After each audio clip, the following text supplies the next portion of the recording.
Hey everybody, thanks for being here for Deborah Kobylt Live. And in studio with me today, I've got a Hollywood power couple, that's how I like to call them, Caia Coley and Michael Feifer. Thank you so much for being here. Thanks for having us. Thank you. That was Thank good. you. I got your names right. I've been practicing since yesterday when we were on the phone. I'm like, before I go to bed, I'm just practicing the name, Caia. That's my parents' fault. You don't know what they were Oh, thinking. it's a beautiful name, Caia. I Good to love spell it. names Thank you. phonetically. Yeah, well, we've got a lot to talk about in our time together here. First up, you have a film that's going to be airing on Lifetime this Saturday, February 23rd, called Who's Stalking Me? One of many, many films that you've done. Should we go right to the clip? You want to do that? Sure. Do you have that set? Let's go. Amanda, it's Amanda. Hello. Sorry, I thought I heard someone.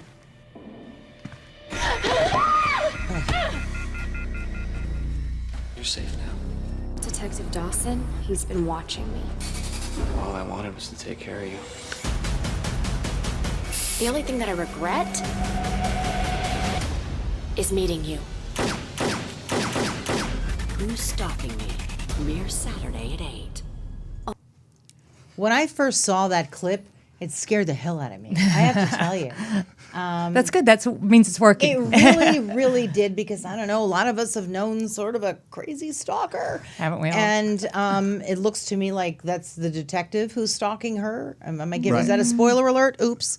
Well, there's multiple people stalking her, but I'm glad that trailer is not the one that gives away the whole thing. So that was a but good. That that's was a the good short one. trailer. Sometimes I like to know what's coming, and then I'm like, wait a minute, how could he do that? You know what I mean? Wow, that looks like a terrific film. So tell me a little bit about the two of you. You met on a film. Which film did you meet on? Choosing Matthias. And you were the producer and the actor on that. I directed and produced it. Yeah, and started it. it. Wow. And well, yeah, that was my stepping out and stepping behind the camera to get a little bit of control of my career. And first film I did, I met Michael on. Wow. There you go. Look at that big smile on your face still. So you No, it's met amazing. him. It's amazing. I mean, I got a phone call one day from her saying, "I'm looking for a line producer to make a movie for me," and I told her to come to a set for a movie I was doing.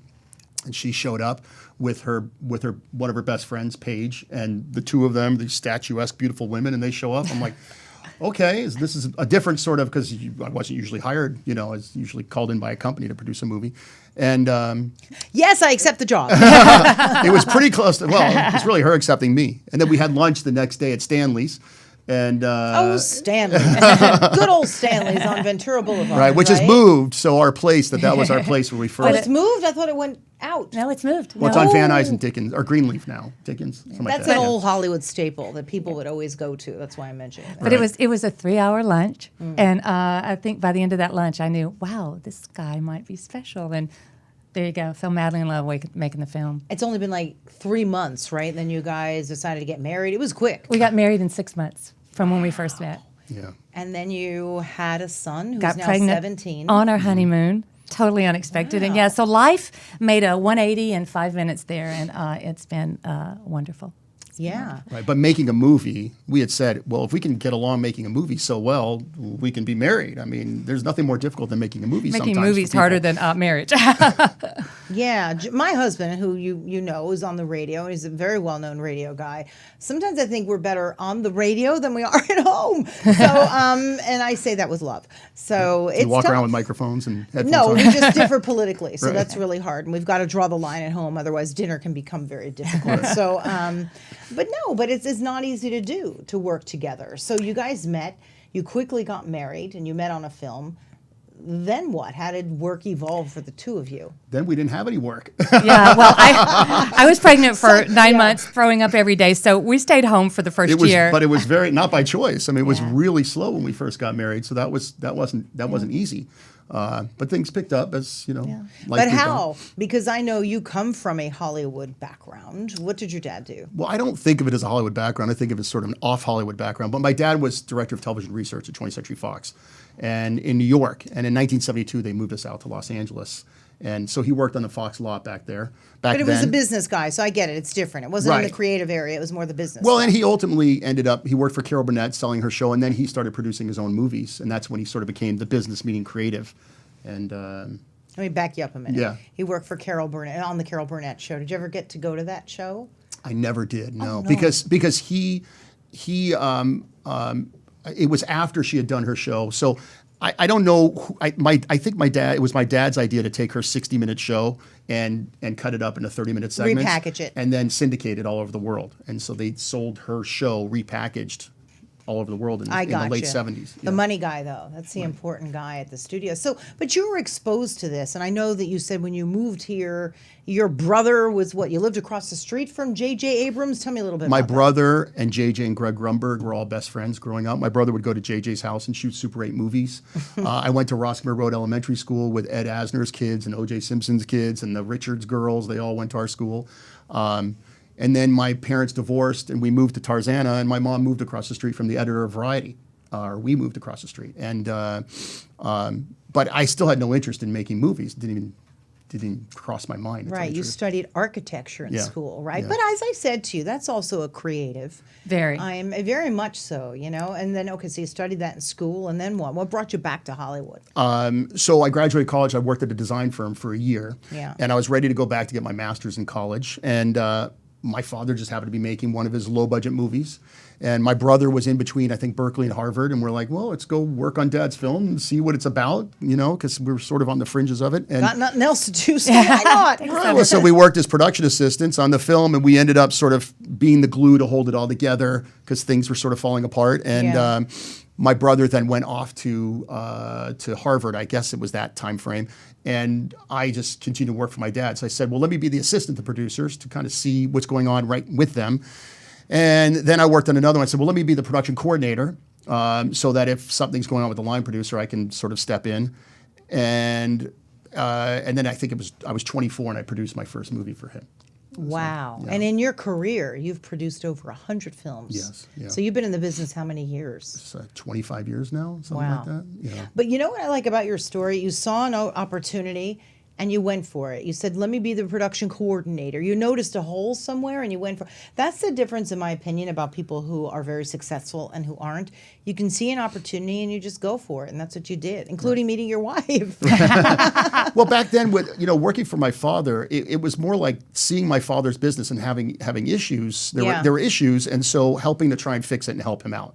And I always say, if my father was a plumber, I'd probably be a plumber. You know, it's just coming into the family business and then helping correct things. You know? Yeah. So, And cut to, you grew up in Atlanta.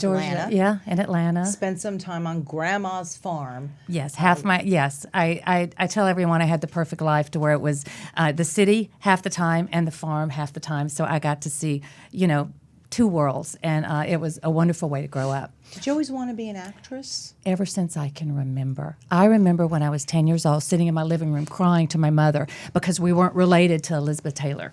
Because I thought if I was related, then she could come help me, because my parents had nothing to do with it. They were brilliant people and wonderful people, but nothing to do with the entertainment world. Mine weren't either. Yeah, so they And didn't they're have a like clue. looking at- They like, thought what? I was from Mars as far as that was I concerned. get that. Believe me, I get So that. so I went to college. My dad was like, "You finish school when you finish college." I went to college and opened up a little dress shop right after, and my heart was just like I had always dreamed. Sold it all, got in the car, and drove out here not knowing a soul. What did you tell them when you moved here? Or did you tell them as you were driving? What did you do? No, they knew I was going. My dad couldn't even speak to me for a few months. He was so worried, and so. But I came out. I cried the first 6 months because I didn't know a soul. But look, it's worked out. But I ever since I can remember, I don't know what it was born inside of me, wanting this business, wanting to be an actress. Yeah, it's interesting too. When you come from family where that's something that they don't do, it's very hard to understand, understandably, I guess. And they don't know what to do with it, because I always tell the same story. My parents were like, "Oh, be a bookkeeper." I'm like, I don't want to be a bookkeeper, bookkeeper. So I found my way, and then when I finally did, and I was on TV pretty young in New York as a newscaster, like young, right out of school. That's a different story. And then they'd call up all the relatives and go, "Oh, Debbie's on at 6 o'clock." So I get that. Yeah. The journey there is tough. It Once was- they see, you know what you're talking about. Yeah, but it took a while, especially for me, which is why Choosing Matthias was such a turning point, because Right. I was out here for many years, and one line on one show, going into auditions, and then it became very clear to me that waiting on someone else to hire me, waiting on someone else to choose me for a job was not going to work. Smart girl, what to do? I realized I had to get in the power position to hire myself. How many years ago was this? And I ask because the business is changing so rapidly for women. It sounds to me like you're a little behind the time, ahead of your time. It was 20 years ago. Yeah. It was 2000. Well, we shot that in December 2000. 2000. Wow. And I got behind the camera, not wanting to a bit. I had no desire to direct and produce, or I wanted to act, but I saw that I was not going to get what I wanted without moving into a different position. And boy, was I How did you right. manage to do that, though? You needed to get funding. You needed to do all kinds of, how? You know how I got your sister funding? was a big yes. part of it. You know how I got funding? I talked to everyone I knew. Everyone promised money. And then 2 weeks before we shot, everyone pulled out. Everybody. Because, they'll talk a good story. But when it comes to hand me the check, and my Boy, sister... isn't that the truth. Yeah, learned. Yeah, but her my sister, sister Tamara. stepped in, and she said, I'm going to do this for you. And I'm sure she maxed out every credit card she had. Wow. And she funded the entire movie. Other than maybe there were 3 or 4 families from Georgia that helped us out. And other than that, it was all her. And Yeah, I married into an amazing family. I mean, Caia's very, very close with her sister and her brother, Tamara and got Jay. a great family. And they're a great family. And like the way they support each other and take care of each other, and the way Tamara just jumped in, and then seeing how happy they were on set, while making this movie. I mean, It's we remember rare. everything's visceral. We remember every single moment of this movie, and I know Tamara does and Caia does. When we made that, it was only 3 weeks of our life. Is your sister still in the biz? no, and she was biz. not in She the was never biz in the then. business. She's a CFO of pharmaceutical Pharmaceuticals. companies, and she's a money girl, and accountant and a wow. brain. So no part of the business, but she loved me enough to step in and rescue me in my moment. But what that movie did, that movie changed everything because I met Michael, and I moved into a power position and saw what I could do producing, and doing and setting up my own situation. I And love that women are doing that more and more now. It's like, if it's not out there for me, I'll find it. And I think that's just so important. And there's so many roles for women, young women, middle-aged women, older women. Yeah. And if it's not there, there's Make got to it, be a create way it. to find Create it. it. And it's yourself. easier now because back then we shot that film in 35 millimeter. I mean, it's a lot more expensive to shoot film. Now you can shoot on an iPhone, so if you want to make a being movie or make done. TV, that's right. Right, so- right. Yeah, that's true. You can do And it. so many more outlets, too. We were talking about that. Right. For example, your latest film's going to be on Lifetime. And there's so many more channels now, clearly with Netflix and Amazon. There's so many more areas to put your work. Is that... Or you just think- on YouTube, Or just on you. But isn't that tough? I mean, you really have to be one hell of a self-promoter if you're putting it on YouTube. Well, it's tough to make money. Is it tough to put it up? Yes. It's easy to make something and put it up. Making money is another thing. That's the hard part. So then how do you do that? Well, That's the secret. yeah, I don't know how they do it. We're doing it the different way right now. How do you do it? Because, I don't know. That's why I'm asking. Well, what I do is I make movies for distribution companies mainly. Distribution companies find me and I make movies for them. So our production company, I write, produce, and the and name direct of movies. your company is? Pfeiffer Worldwide Inc., which the name actually was originally a distribution company. I was going to start a distribution company. And so the Right. idea was we distribute worldwide. And then the distribution thing went to the side and it just stayed production.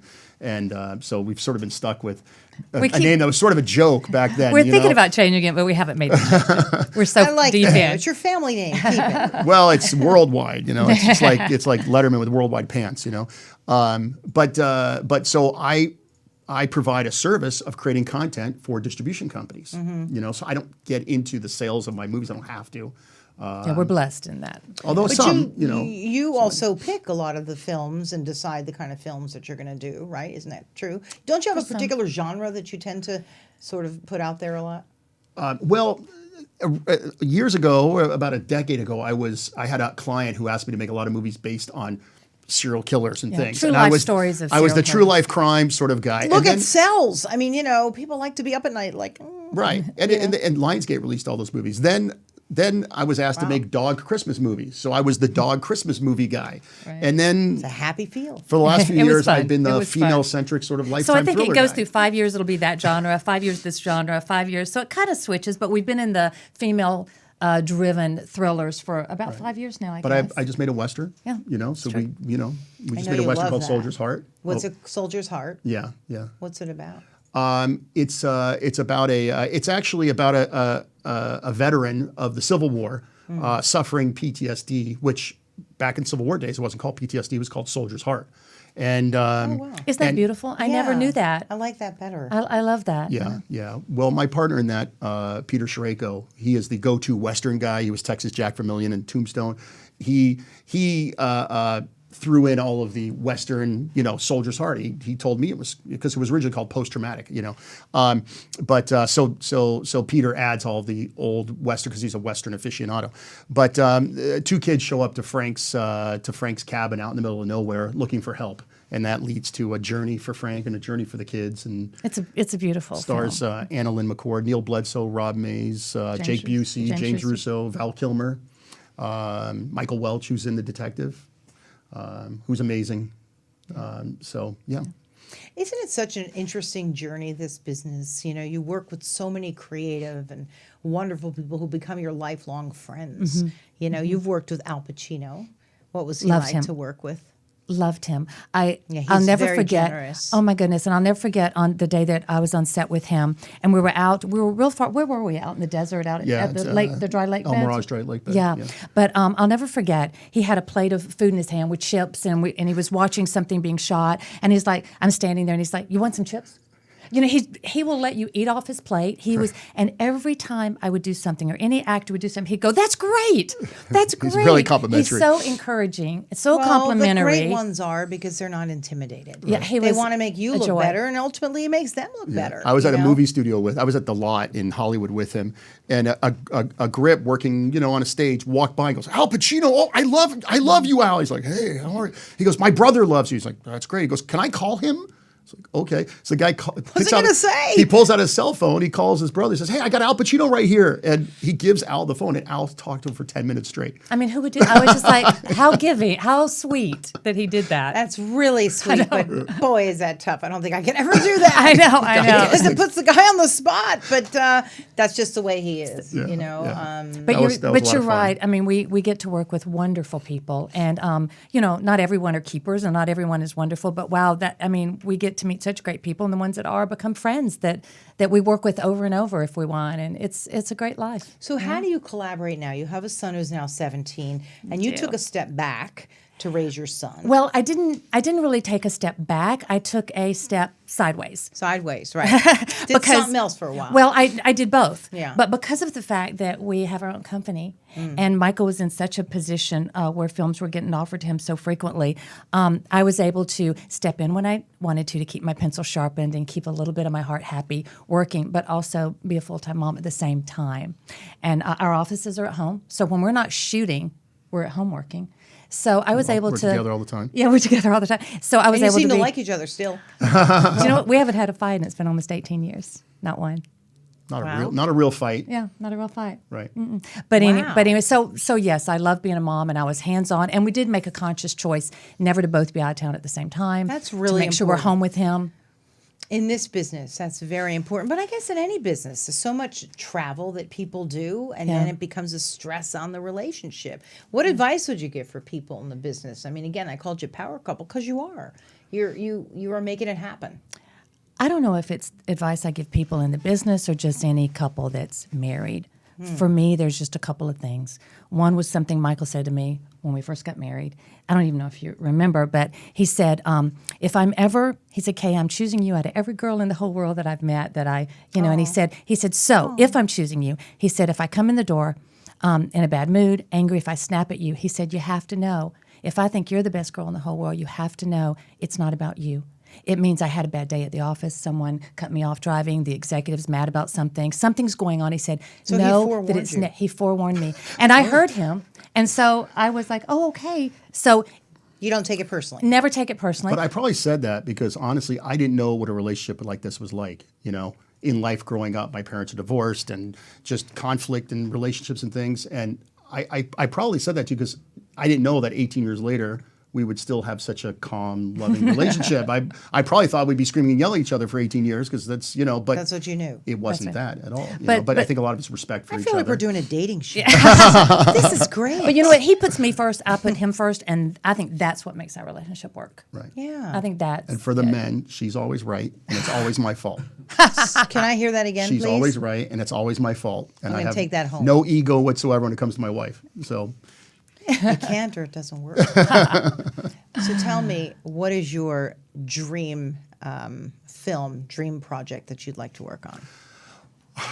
Well, I mean, honestly, I'd like to be directing enormous studio films. Would be wonderful. That would be a wonderful thing. I would really, probably my dream though is I really love directing drama. I like intense, serious dramas, and this is something I probably, if I had time, and I have to find the time to stop and write some things in my head that are really just intense family dramas or life dramas and things, and then just get the greatest actors to be a part of them so we can really make some magic. Because that's when it's a funny thing about making movies is that when you make a great film and a great script, you can attract great talent, and really you turn that camera on, with great talent, and So when you say you'd like to direct that, are you talking for one of the big motion picture companies, or something that you would do yourself, or because I know that the business is so varied. What are you saying? Right. Well, I would love to take my skills and take it to a broader audience so they can see what I do, because I sort of, the way I make movies and what I've been doing for years is a little bit on the fringe. Yeah. People don't know there's a handful of men and women like me out there who make independent films that are very commercial, and we're not really recognized out there by studios and things. It'd be nice for us to get recognized. Well, I guess it's the road, that you're on. So you just have to go now to another road.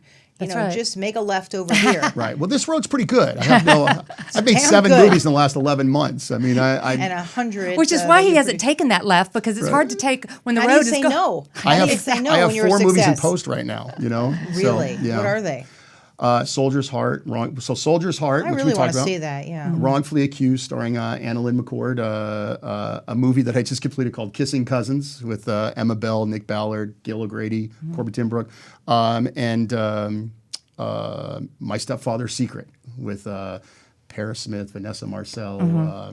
Yeah, you're right. I mean, Renee. you're such a massive success, but you always keep reaching.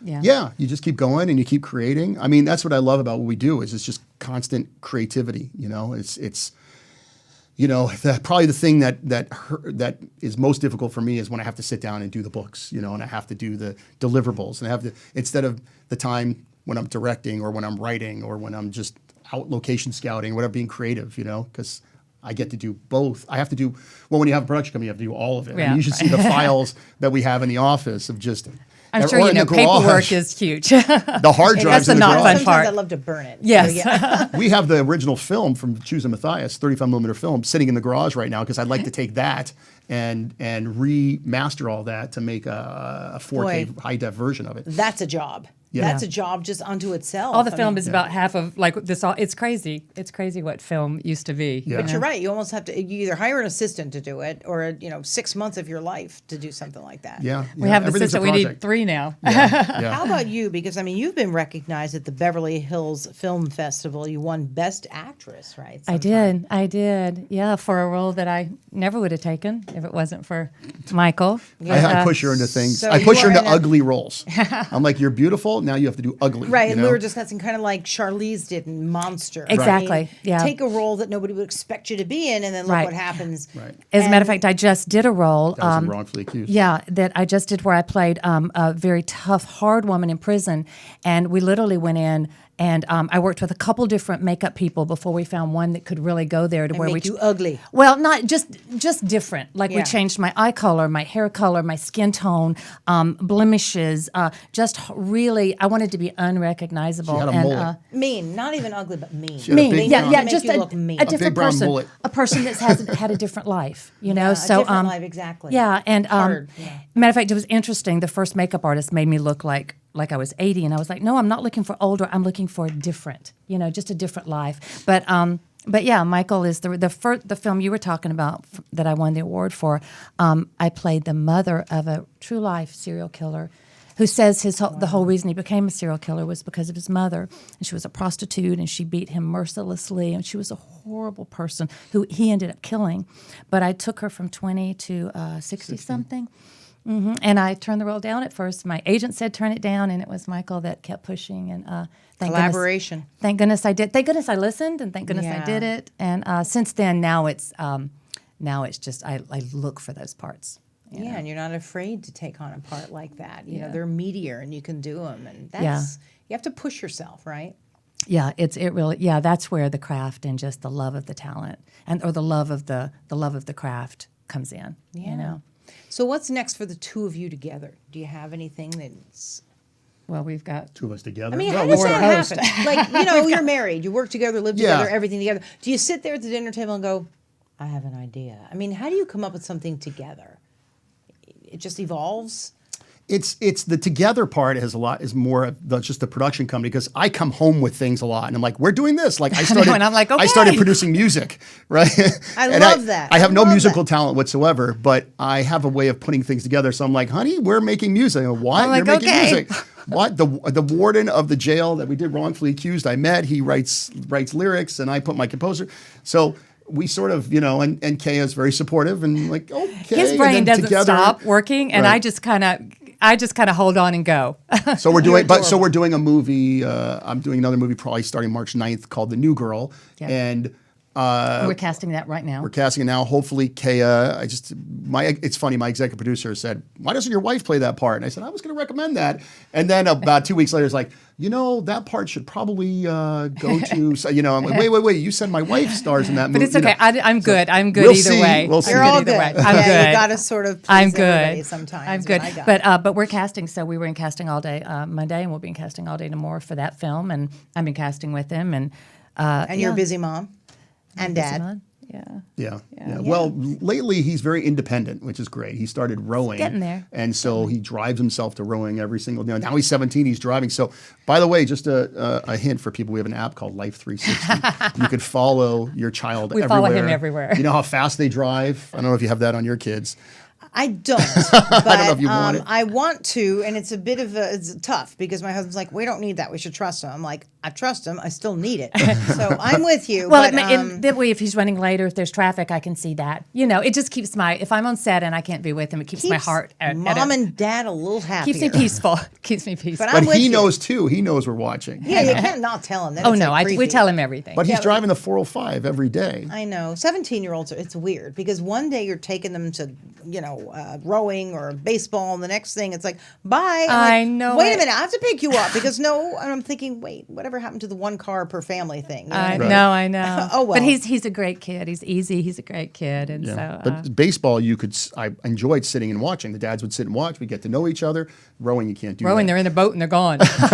They won't. They Wait, don't you want always you get a around. little speedboat and just go on. That would be me. I'd be like, oh, I'm just saying. I would if I could. Anyway, you're both delightful. Oh, thank you. I really enjoyed having you on. Thanks. Is there anything else you'd like to tell the audience out there about the two of you, or something you want to make sure that they know that I didn't ask? Oh gosh. No, I mean we have movies coming out. Well, this Look week. at you. They're holding hands, by the way. They really are adorable. You're just the Search cutest for couple. Pfeiffer on your search on like DirecTV or whatever, because I think I have like 5 Yeah, movies playing this week. yeah. And Okay, so you that's- could sort of Feifer. right. F is in Frank, EI. F is in Frank, ER. Yes, yeah. Right. And that's Caia, but it's spelled Caia. Yeah. Yeah. Coley. Do you go by Caia Coley Pfeiffer or Caia Just Coley? Caia Coley. Yeah, make it simple. Well, I married Caia Coley. Mm-hmm. I didn't marry Caia. I just think Caia Pfeiffer doesn't sing. And Caia Coley is a beautiful name. So I I, didn't got want her to that. ruin it by calling herself Caia Well, it wouldn't have Pfeiffer. ruined it, but he said Right. keep it. Or And, Caia and I Coley had been Pfeiffer acting for hyphenated. so long with it. Yeah, you Caia needed Coley. to keep it. My Yeah. maiden name is Zara, like the clothing store. Oh, yeah. that's it pretty. isn't that pretty? Yeah, that's pretty. I think it's so nice. Deborah and then Zara. That's got a good Deborah ring. Zara. And then pretty. everyone was calling my husband John Zara, and I thought, that's my grandfather. Just forget it. So, I use the three of them sometimes. Yeah, So, I do in use my it, especially personal. when Coley's around, or I'm at rowing or baseball or something, just so they know. Right, then it's confusing. It's like, who's that? Yeah. So, Yeah. anyway, you're delightful. I'm so Well, glad thanks. that you came in. I'm glad I got to know you. Me Thanks for too. having us. Enjoyed it a very, pleasure. very much. And again, everybody, please, on Lifetime or wherever else, this Saturday, February 23rd, Who's Stalking Me? It looks really, I can't wait to see it. So It's not scary. No? It's a thriller. It's a thriller. That's I wouldn't what call I it mean. scary. I'm one of Yeah. those who goes like that no Right. matter what. So it's a thriller. Yeah. So but Chelsea grab- Ricketts and Michael Welch star in it. And they're Yeah, great. fantastic. Yeah, yeah. Really looking forward to seeing that. Thank you Thanks. again for being here. Appreciate it. Thanks for and having thank us. you everybody for tuning into Deborah Kobylt Live. You can watch us on YouTube and Facebook and on IGTV, and then of course listen on Apple Podcasts, iHeartRadio, or wherever else you get your podcasts. And thanks so much for being here, and we'll see you next time.